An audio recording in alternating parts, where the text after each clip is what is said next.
Welcome to the Truth and Liberty Show, where trusted leaders bring biblical insights to important issues to help you stand for truth and effect godly change in our nation and in our world.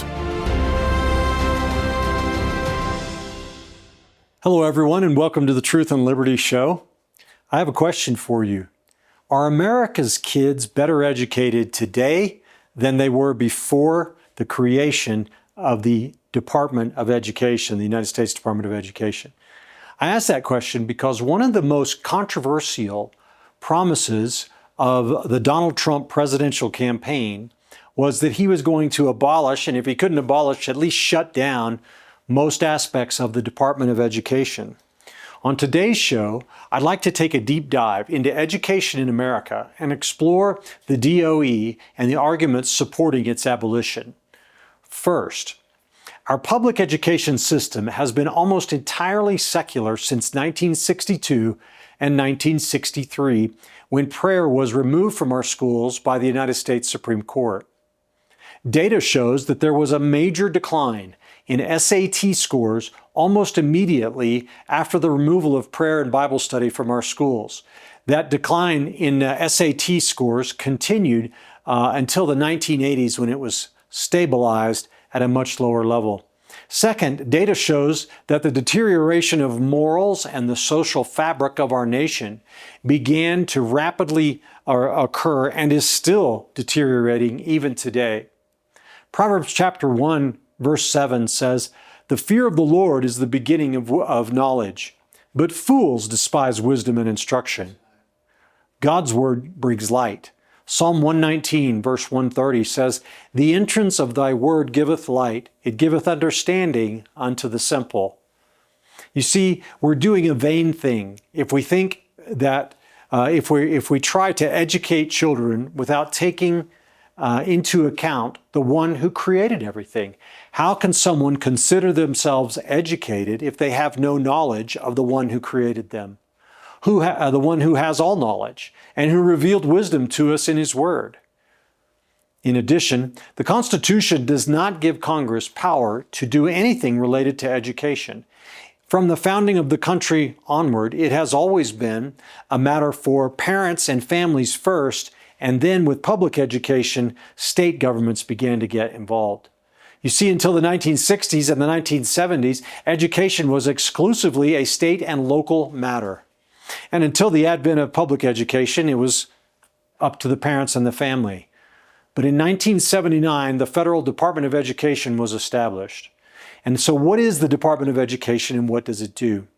Well, first, it provides grants to schools in lower economic districts. In other words, districts around America that consist of families with lower incomes. This is under Title I. In 2023, the Department of Education dispersed, I believe it was 16 or maybe $18 billion in grants to these lower income communities. They also provide grants to schools for education services for students with disabilities. This is called IDEA, Individuals with Disabilities Education Act. In 2024, the DOE gave out $15 billion for that purpose. The DOE also manages federal student aid and loan programs at the college level. It gave out $160 billion in student aid for college students, consisting mainly of loans in 2024, I believe. And it includes $33 billion in Pell Grants each year. Now, the current loan debt held by the Department of Education, in other words, this is owed to the DOE by college students who are in school or graduated, is $1.6 trillion. And so the DOE manages the application and the administration of these college loans. It also collects data on colleges and vocation schools and universities, on graduation rates and on academic performance and so on. The DOE also administers the National Report Card. Now, the National Report Card the formal name is the National Assessment of Education Progress. So this was mandated by Congress and has been in existence since 1969, and the DOE administers that report card. And it also enforces federal civil rights rules in education. Federal civil rights rules in education has been in the news a lot lately because of Title IX. And Title IX is what protects women's sports. And the left in this country, embracing radical transgenderism, has basically tried to force biological men into women's sports because these biological men are so-called transgender. So it's important to understand neither the Constitution or statutes, so a statute is the laws passed by Congress, so neither the U.S. Constitution or federal statutes give the Department of Education any power to control what is taught in our schools. Moreover, the DOE, but I was going to say, despite this, the DOE does attach conditions to grants and interprets civil rights laws. And through this power, they do influence what is taught and the policies and practices and procedures in our local schools. The DOE also adopts policy recommendations, which, although they're not necessarily the law, they have great influence and effect on schools across America. So how has the DOE performed? Well, let's look at test scores. Test scores have been declining nationwide over the last few years. The National Report Card, the NAEP, which I mentioned earlier, measures performance in math and reading. And it shows that a majority of America's students have failed to meet proficiency standards for many decades.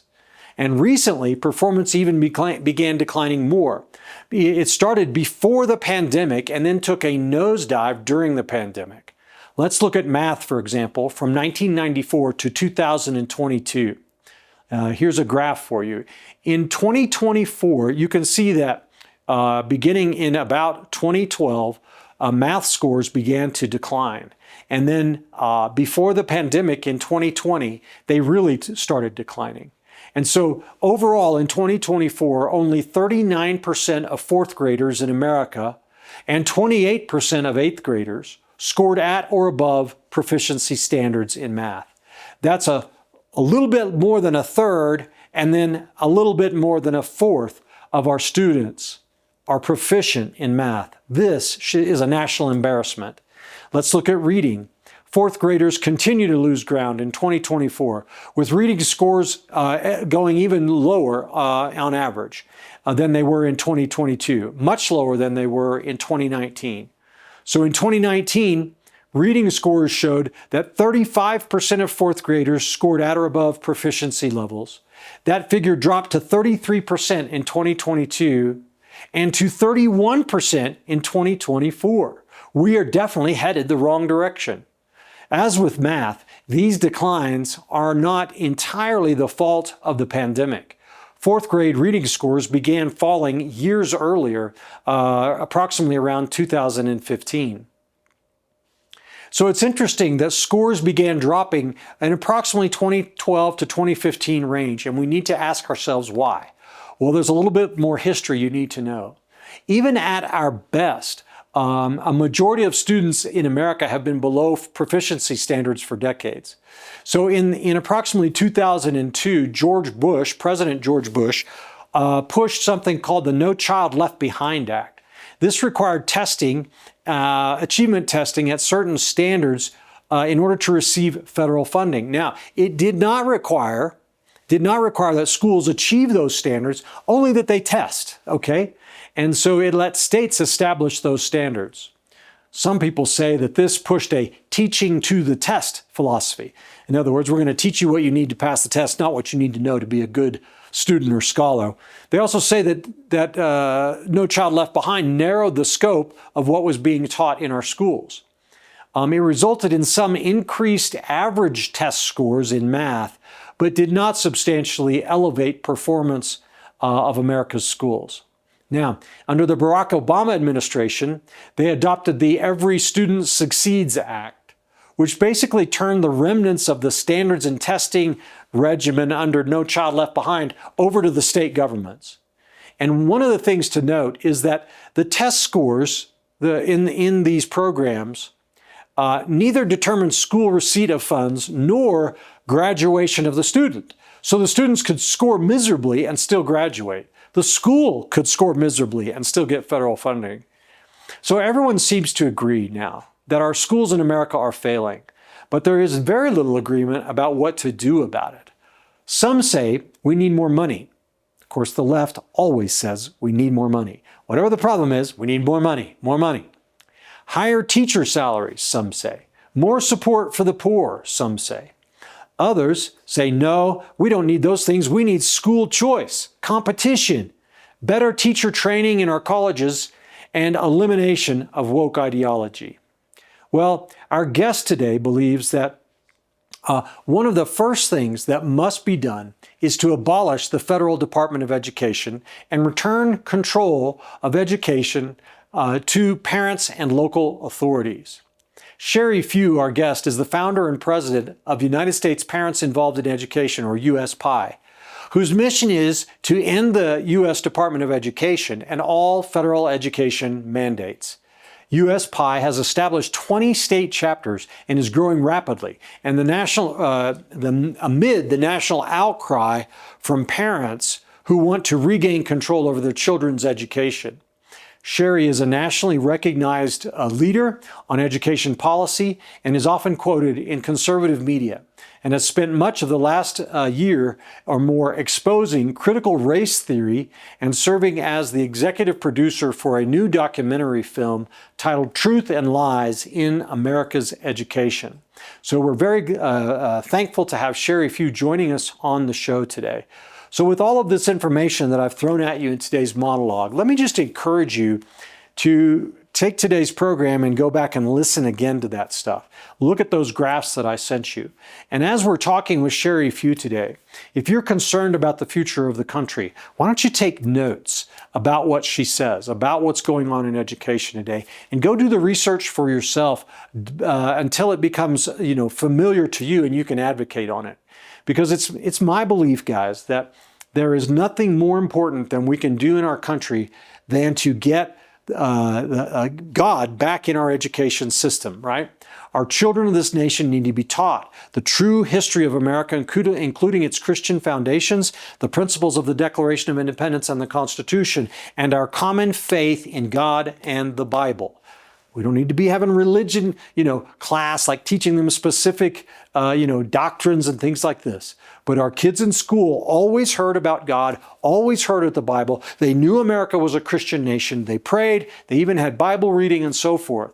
Some schools even had Bible class, right? But we've got to get this back in because this is the foundation. It's also the glue of our country. And by rejecting God, we're rejecting knowledge. By rejecting God, we're rejecting truth. By rejecting God, we're rejecting all things that are sane and good. And we're inviting in lies, deception, wickedness, strife, violence, practices that lead to tyranny and socialism, practices that lead to poverty, disease. It's just that schools are where it's at. That is the front line. It is the absolute trench of the warfare that we're in. So don't go away, folks. We're going to be back in just a minute with Sheri, the Executive Director of USPIE.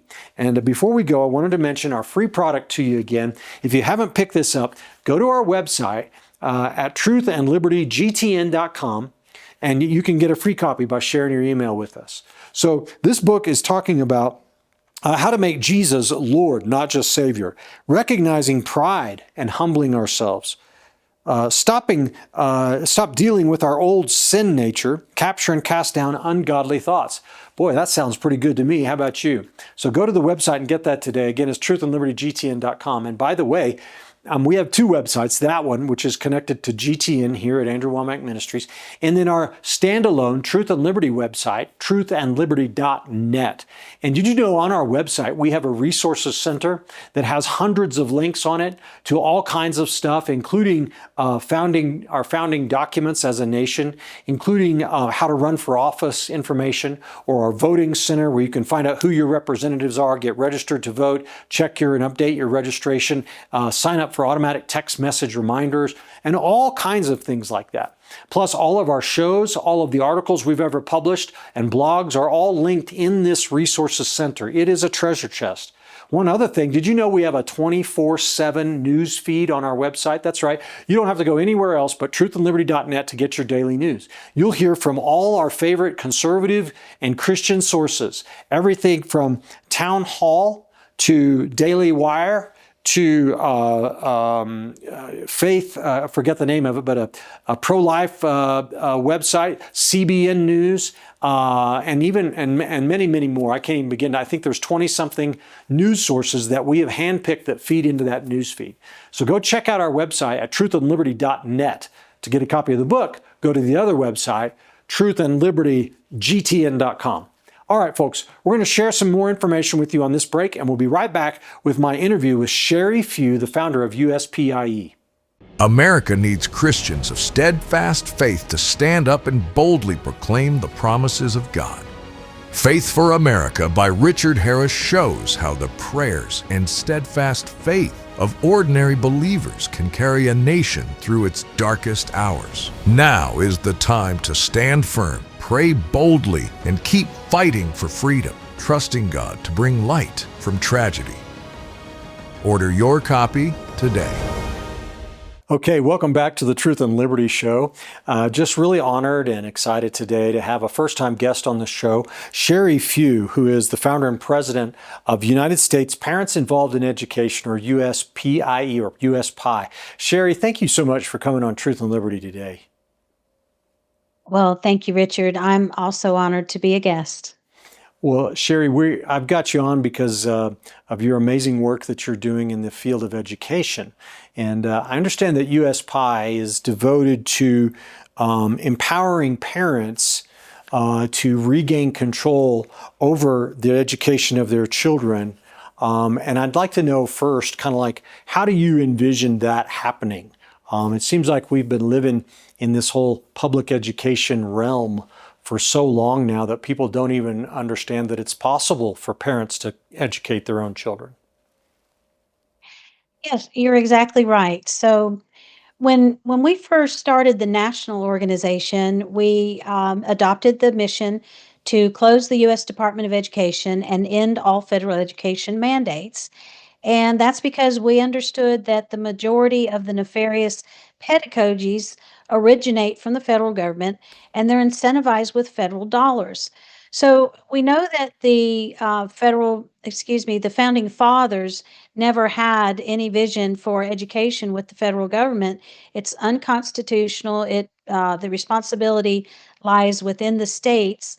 So it's always been a problem as far as the federal government involvement, and that's why we think the best way to restore parental and local control of education is to start at the top and get the federal government out. So beyond that, which is a heavy lift, we have to understand that it will take an act of Congress for that to happen, and there are other federal education mandates that would have to also be removed. That mandates that were created through other federal laws that have basically hamstring states to comply with whatever it is they choose we should comply with within the states. So we really understand that that's what has to happen first. But in the meantime, as we continue to study and follow government schools, we understand that things have gotten really bad. I mean, to the point where we call it toxic. We don't believe that it's a healthy environment for children, that it harms children, that children are being indoctrinated against what most families believe and hold dear. They're indoctrinated against our country. They're taught that communism and Marxism is a much better model for government, and even things like freedom of speech, that certain categories of people should not have the freedom to speak. And these are dreadful things that are Yep. embedded in the curricula in schools across our country. And I live in a very southern state, and so I can tell you firsthand, for people who think it's not happening in their state or in their schools, that this is only in California or Rhode Island or Washington State. I can tell you that it's happening everywhere. And I actually host a podcast, and I had a guest this afternoon who works for Defending Education, and he just gave me some startling statistics from the research that they've done. So it is a very real problem beyond even just the federal involvement, but we have to start first at the top, get the federal government out of education, and then we have to start to restore parental and local control, but we're not even sure if the government should be involved in education at all. And that's what our report addresses that we recently released. Yeah. It's titled Are Government Schools Redeemable? Okay, so let's start with that. You've got a report, Are Government Schools Redeemable? Now, this is available on your website? Yes, it is available on our website. What's the website address? It's USPIE, uspie.org. Okay, and I think that your conclusion is probably pretty evident from your remarks, but are the schools redeemable? Well, we say no. And we have a caveat with not at least in the short term, and that's why we warn parents. I mean, we are literally warning parents to get your kids out Mm-hmm. because, as I said, it is harmful. We believe some of the things that are being taught are even equivalent to evil. And so, in the short term, there's no remedy because the government school system is so entrenched. It is a huge money making industry. There are lots of hands in the pot. And we break it down in our report with five particular issues that we see as roadblocks to being able to fix government schools. So, if you'd like me to run through those five issues, I can. Well, let's start with let's get some more background laid here.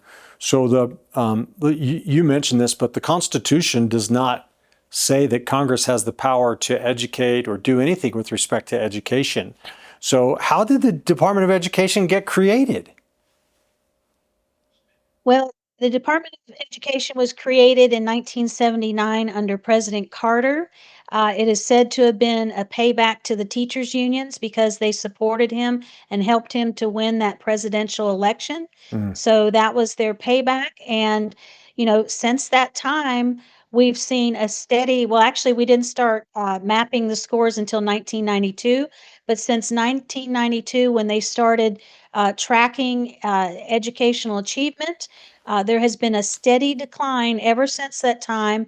And in the meantime, the funding and the bureaucracy and the mandates have just snowballed to the point where we're spending billions of dollars every year on the federal Department of Education. Why do we need the federal government to take tax dollars out of the states and then give it back to the states? If the education system needs more money, can't the state raise the money? Why do we have to have the federal government involved?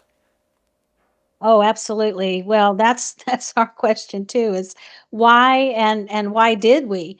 It was never a good idea from the start. Mhm. And so there was also another influence in 1980 there, I think it was 84, there was a report that was released called A Nation at Risk, and it showed how American students were behind their peers in other countries, and that was during the Cold War, and people were concerned that it would be a security risk for our country. So somehow they thought that the federal involvement, along with implementing standards, that was the first time that we ever had standards, was in the 1980s. We didn't have standards prior to that. So this was a whole move to try to improve outcomes in education. But as I stated earlier, it has failed miserably. It's only cost us more money, and it's been disastrous for children. So you had talked about toxic pedagogies. So pedagogy is basically an area of study, right, or a way of looking at a subject, right? So I'm going to teach about this subject from this point of view. And you're saying that what's happened is the Department of Education or the federal government is saying, you're going to get this money only if you teach this pedagogy or from this point of view, like CRT, for example. Is that basically what you're saying? Yes, that's right. And so a good example is the Common Core standards that were implemented across the country in 2010. And So those standards were required to be competitive in what they called the race to the top grants. So, government schools always want more money. So there was this offer from the federal government that you could be awarded big grants. It's called Race to the Top. And in order to be competitive, you had to adopt the Common Core standards. You had to have already adopted them to your state board of education, and then you would get extra points on your grant application if it had already been adopted. And the standards had not actually even been finished at that point. And yet, every state in the nation, because they wanted the money, adopted the standards.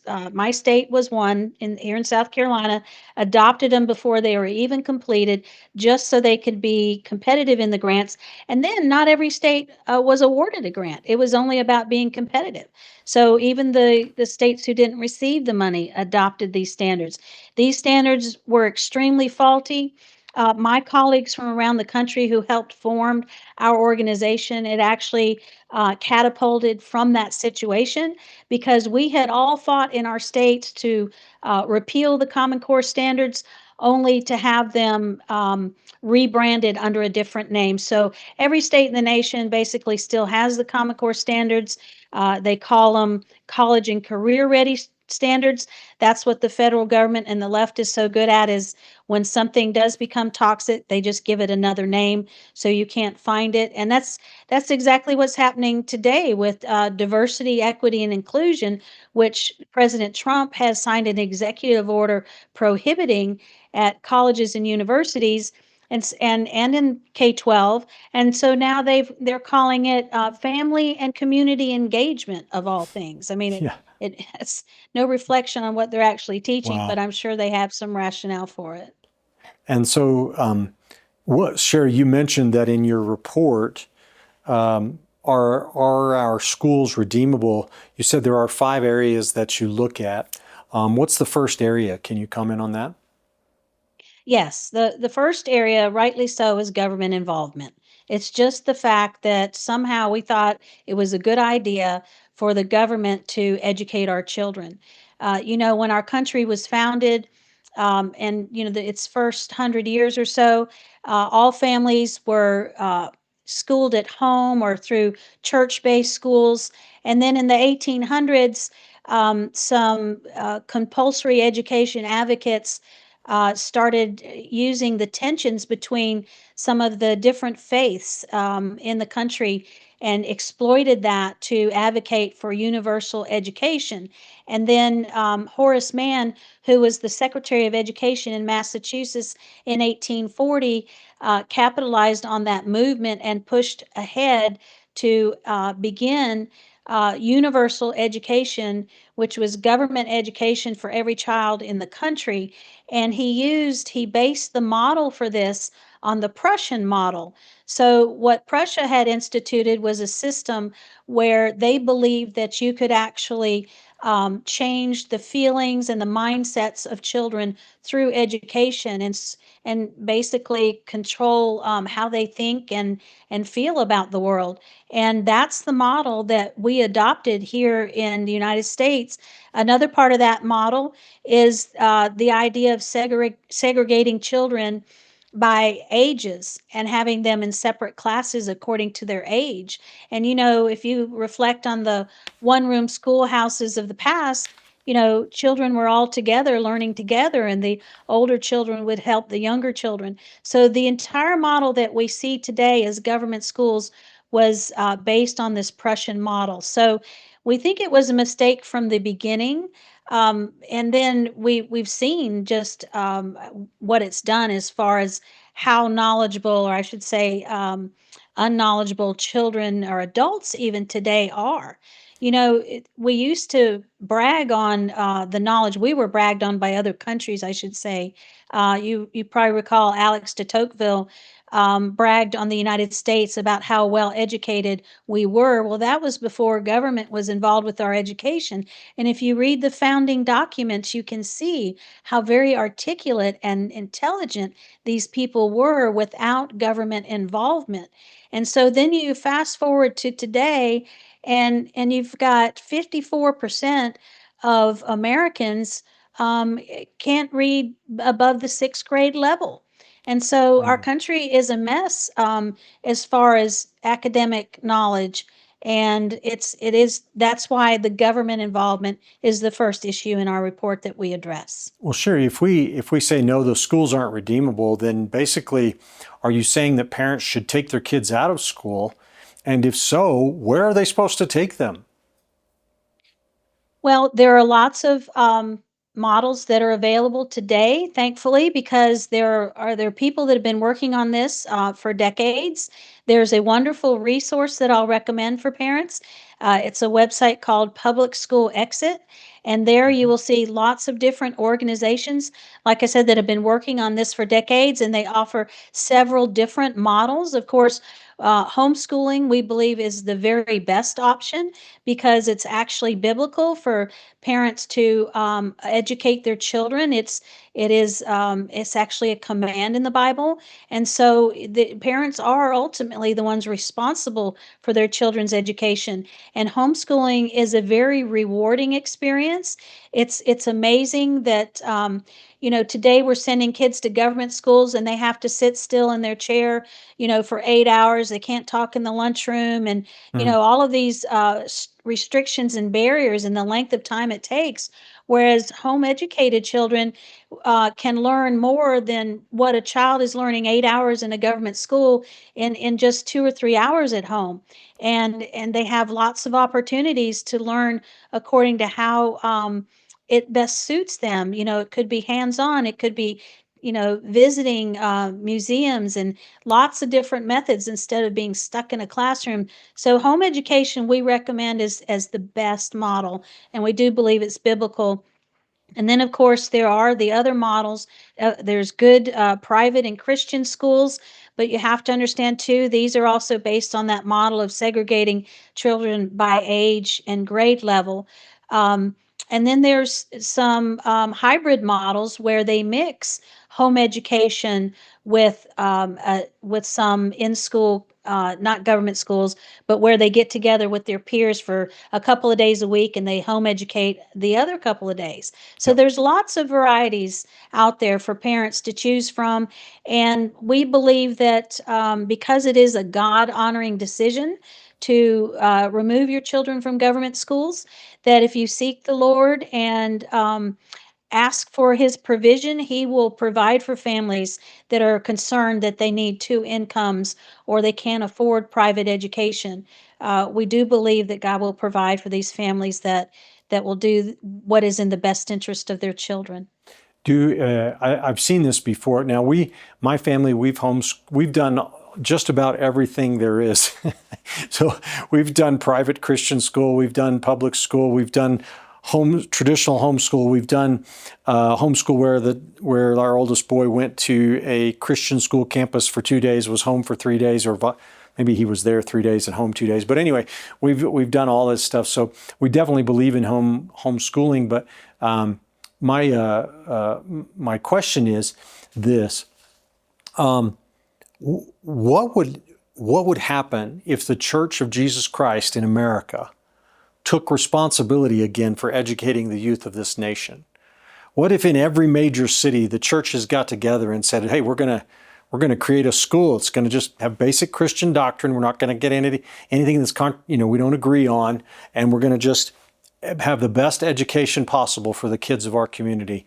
Would that just transform our country?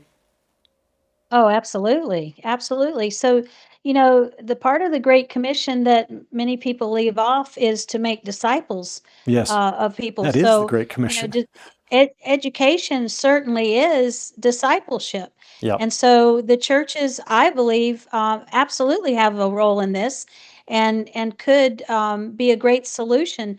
And churches could even have benevolent funds for families who can't afford the cost perhaps of a private church-based school. So Yeah. churches should be involved, and it's unfortunate that so many have not even engaged Yep. in the culture as far as what's happening in government schools.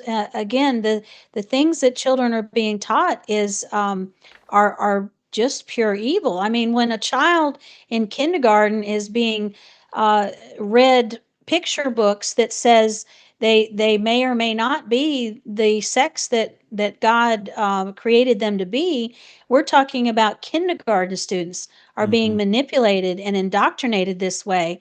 This is evil, and parents have to protect their children from this evil.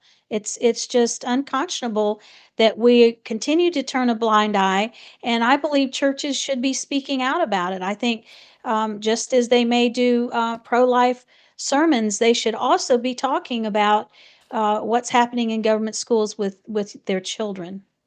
Well, and so Sheri, what's the second area that you look at in your report? Are our schools redeemable?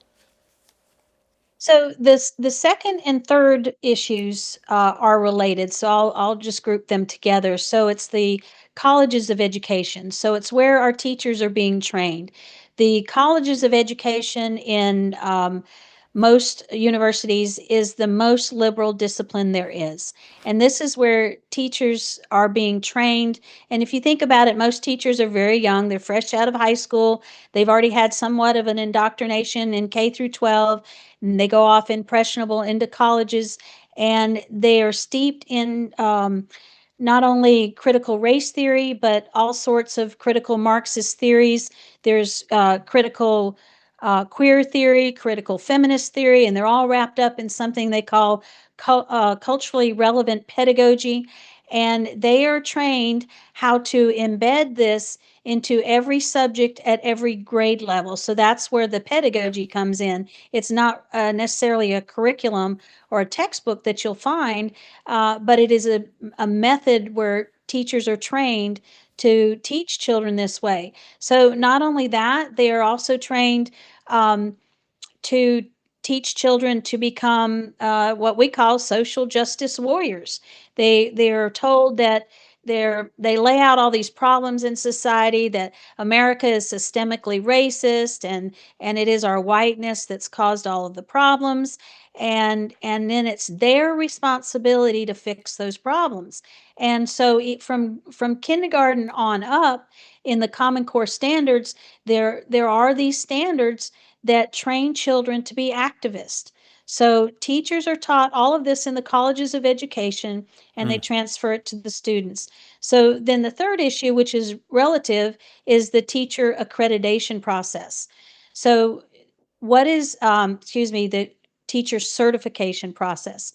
So you have to be certified to be a teacher, and what they certify is what the colleges of education are teaching.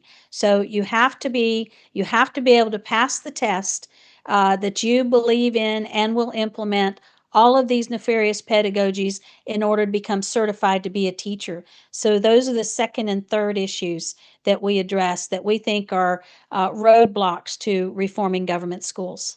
Excellent. And people, again, get that report on your website. What's the address again? USPIE, that's uspie.org. .org. Okay. So Sheri, but what's going to happen to the funding for our public schools if we abolish the DOE? Well, there should be a lot more funding available since we spend billions annually on the federal department with all of their employees, the building itself, all of the grants and everything. So there should be more money for states to use. And like I said, schools always want more money. So we think that it's a win-win, especially for parents and families. If we close the Department of Education, now this is a tricky subject. I actually just had an op-ed published in the Washington Times today addressing this. So the Secretary of Education under President Trump has come up with these interagency agreements to try to transfer the programs from Department of Ed into other federal agencies. And we think this is a huge mistake. You don't get the federal government out of education. You don't return authority to parents and states by shifting federal programs into other agencies. So we think this is a huge mistake. As I said, I opined about it today, And so we have to be careful about how we do it. But there is a bill in Congress. Congressman Moore from Alabama sponsored this bill. It's H.R. 2691. And this bill will send block grants to the state. So close the Department of Ed and send the money back to the states. And then the states can develop their own programs to uh, replace the ones that the federal government was providing. And there's an amendment we would like to see to that bill that we've been discussing, which is to send the money back according to the taxes that the states, and the bill already says this, send it back according to the amount of taxes each state pays, and have it be per student. But then for parents who don't have their children in government schools, we think that money should go according to the per pupil amount in each state directly to those families as a tax credit so that they can better afford alternatives to government schools for their families. That way, they keep more of their own money so that they can better afford rather than the voucher schemes that are so widely adopted these days, especially by conservatives and Christians. They've been pushing for what they call school choice for decades, but we think that is definitely a step in the wrong direction, because what happens when you put government money into private and home education, then they will become subject to regulation, and then the government will control all forms of education. So we think vouchers are a very bad idea, and that's why we recommend tax credits. And we believe that Congressman Moore's bill is the right way to close the Department of Ed and will also provide these tax credits to families who don't have children in government schools. Is that a bill that's pending right now in the Congress? Yes. Okay. Once again, tell our viewers what number that is, if you know. 2691. House Bill 2691? House Bill 2691. Okay. And if you will, your audience, if you will contact your congressman and ask them to sign on to the bill, and of course they can go to our website and learn more about it. We actually have some links on our website for how to advocate to your congressman for this bill. So I pray that they'll go to our website, again, USPIE, that's uspie.org, and they'll see a link there to advocate for this bill. Sheri, one of the areas that to me is just incredibly offensive that is happening in our schools is in sex ed. A few years ago here in Colorado, where we are, they introduced in the state legislature a bill that required called Comprehensive Human Sexuality Education, or Comprehensive Sex Ed. I'm sure you've heard about all that, and it's basically swept the country now. But can you comment on comprehensive sex ed and how this is not your, birds and the bees biology class? Yes, comprehensive sex education, while there were a new set of standards that were released, I don't know, 5 or 6 years ago, it's actually been a movement among the liberals for some time. And I have a lot of experience in that field because I've written several abstinence until marriage curriculum, and we've been involved with implementing those programs here in South Carolina where I live. So I've been very familiar with these standards, these comprehensive sexuality education standards. They are insidious. They start at very young ages, teaching children that, things that children aren't even thinking about. They first put it under the guise of HIV prevention.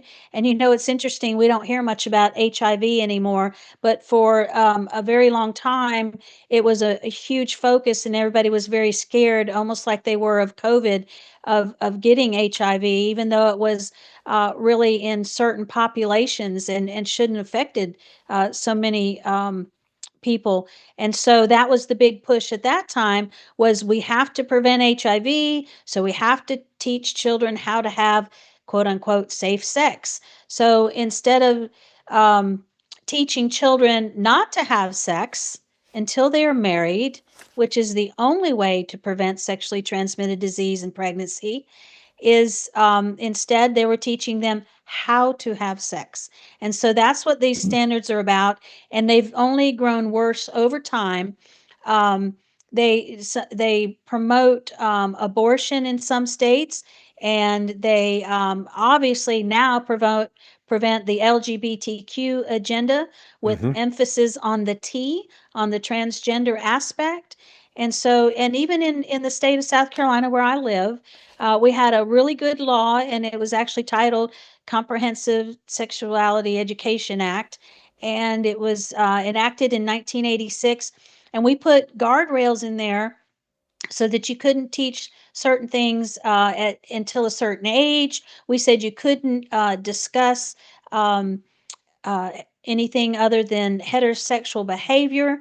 And then we were sued just a few years ago by an LGBT group, and the court ruled in their favor, and so those rails were removed. So now, even here in South Carolina, they're teaching these things to children at very young ages, and most parents are not aware. And some schools have um, laws. In fact, our state has a law where the parent's supposed to get notified and they can review the curriculum and opt their children out. But oftentimes, the letter goes home to the parent and the kid doesn't want to be excluded from the rest of the class and made fun of. So the letter even never gets home to their parents. So a lot of parents aren't even aware that this very insidious sex education is rampant across the country. There's so much more to say about it. Your answer is phenomenal, but keep in mind too, and tell me if I'm right on this, but a lot of this stuff, especially the abortion and the transgender stuff, is woven into other classes throughout the school, not just in the sex ed class. So even if you opt your kid out of the sex ed class, you've still got to contend with the indoctrination going on school-wide. Am I right on that one?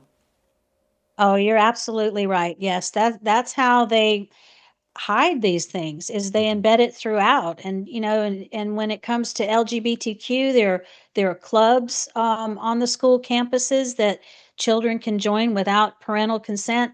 And in some states, um, in many states, children are being counseled into a transgender lifestyle without their parents' Yes. knowledge. I've interviewed several people on my podcast who have horrific stories. One story from I think it's Rhode Island. The parent didn't learn that their child had been transitioning behind her back for 2 years Mm. until the child attempted suicide right in front of the mother. And so when she takes the child to that hospital, this is when she learns that this was happening.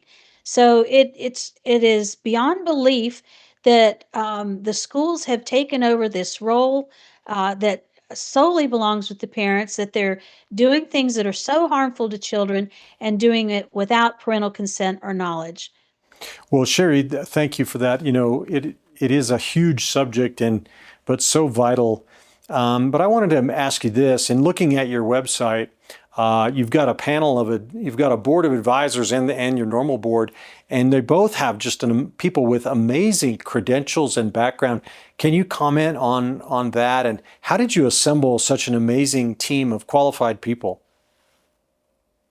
Well, thank you. I take that as a compliment. Well, when we started 10 years ago, it was at the end of the Common Core battle. So a lot of these experts we had interacted with during our fights in our states against the Common Core standards.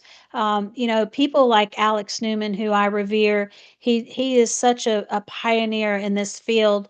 We're just honored to have him on our advisory board, and so many others that were involved with the Common Core fights.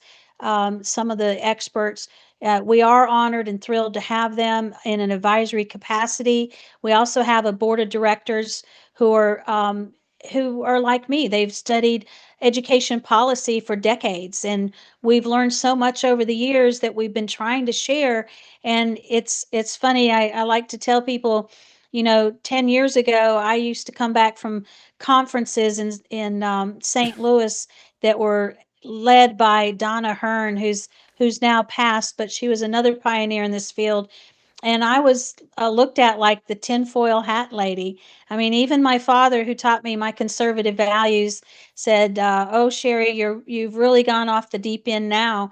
When I would warn them about the things that we saw happening and what was coming, and everything that we predicted has come true, and is just 10 times worse than we ever thought it would be. So, just as an example, I want to get your reaction to this, but last week I saw a new poll that came out that showed that 90%, this is a shocking number to me, 90% of America's college students believe words are violence. Now, that's a little bit of a strange phrase, but it's indoctrinating young people to think that if someone says something that doesn't fit the accepted ideology, that you can count it as violent behavior. And of course, we know that if it's violent, then it needs to be addressed through oppressive means, law enforcement, or use some kind of force to shut it down. So is that what our kids are being taught? Garbage like that? Progressive Marxist ideology like that? Absolutely, absolutely. So again, I had an interview earlier today, and one of the things I learned were a couple of new terms. One they call liberated tolerance. So now they're saying that you shouldn't be tolerant of people that think a certain way. You know, tolerance used to be the big mantra of the left, and now they have liberated tolerance, where you don't have to tolerate certain people. Of course, they call them fascists or Nazis or whatever their slur might be. But so that's one term. And then the other term had to do with freedom of speech, and it was something similar, derogatory toward freedom of speech, that people who thought a certain way were not entitled to free speech. So that lines itself perfectly with what you've just described in the survey that you mentioned. Yeah. So it sounds like we're not teaching the principles of America's founding anymore. We're not teaching the principles of the Bill of Rights and the Declaration of Independence, or else that they wouldn't be saying these things. Yes, you're absolutely right. They're not. And so, in fact, there's very little concrete even literature that children are taught anymore. They're taught very short text. Nobody reads a whole book anymore. So even the classics are gone. So and not only are they not teaching the founding documents and the foundation of this country and our founding fathers, they are teaching something contrary. The history that they're being taught by and large is the 1619 project, which is based on the idea that our country was founded on slavery, and that we are systemically racist. So this is what they're being taught. They're being taught that capitalism and Christianity and family values, all of these things are bad, and they say has made our country bad.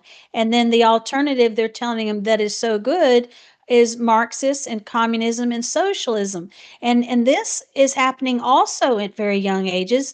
Another person that I interviewed recently is an expert on children's literature, and she was telling me that even in the storybooks, they're being taught things that are anti-American and pro-communism and Marxism. Yeah, so we need to get our kids out of these schools, that's for sure, Sheri. Once again, you mentioned Public School Exit. I think that's the program with the Dran Reese and Salt and Light Councils. Is that right? Yes, that is correct. Yeah. And Alex Newman, I think, is their executive director. Oh, and well, Dran is a friend, and we've had her on the show and at our conference, so I can vouch for her, and I think that's great. Where can an average parent go? Let's say they're listening to the show and they're like, well, I don't think we're going to be able to homeschool. We don't know how to teach these subjects. Plus, we have to work. I mean, what are we going to do?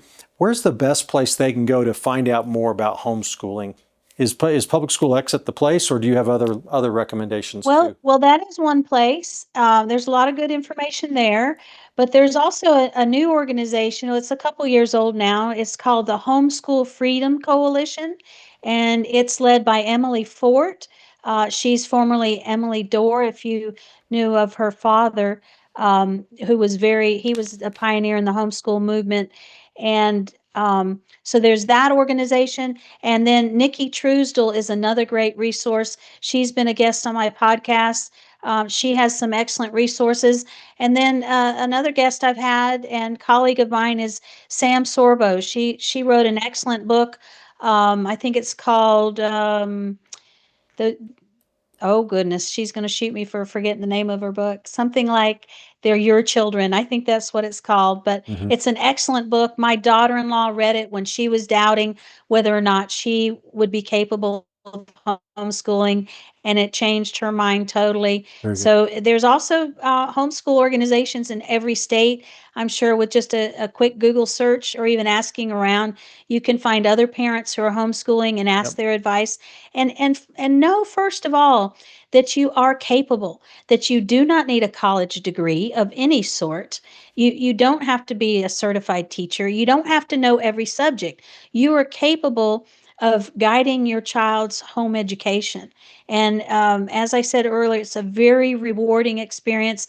My daughter-in-law has been homeschooling my grandchildren for several years now, and she just glows about how wonderful it is. So Yeah. don't be scared of it. You are absolutely capable. Get with some other homeschool parents and learn a little more. Co-ops are a wonderful resource for homeschool parents where they get together with other homeschool families and the kids can learn together and play together. So this Yeah. whole myth about a lack of socialization is absolutely false. There are plenty of great social opportunities for homeschool children. Yeah. And not only Yeah. that, it is your choice of their peer influence. Sheri, you have actually a documentary film. It's called Truth and Lies in American Education. Tell us in just about a minute or a minute and a half, what is this documentary about and how do people get a copy of it?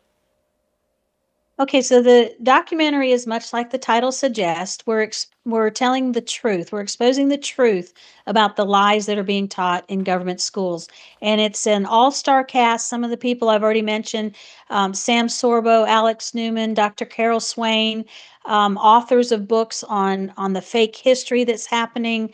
It's a wonderful place for parents to start, or even grandparents, and I like to say even just freedom loving Americans. If you're concerned about us losing our freedom in this country because what children are being taught, what you should be, you need to get involved. So you can start by watching this film. It's an eye-opening film, and everything that you learn there is what I've been talking about tonight in more detail by the experts. And people can go on your website and get it? Yes, absolutely. Again, uspie.org. uspie.org. Get your copy today, Truth and Lies in American Education. And thank you, Sheri, for joining us here on Truth and Liberty. It's been very eye-opening.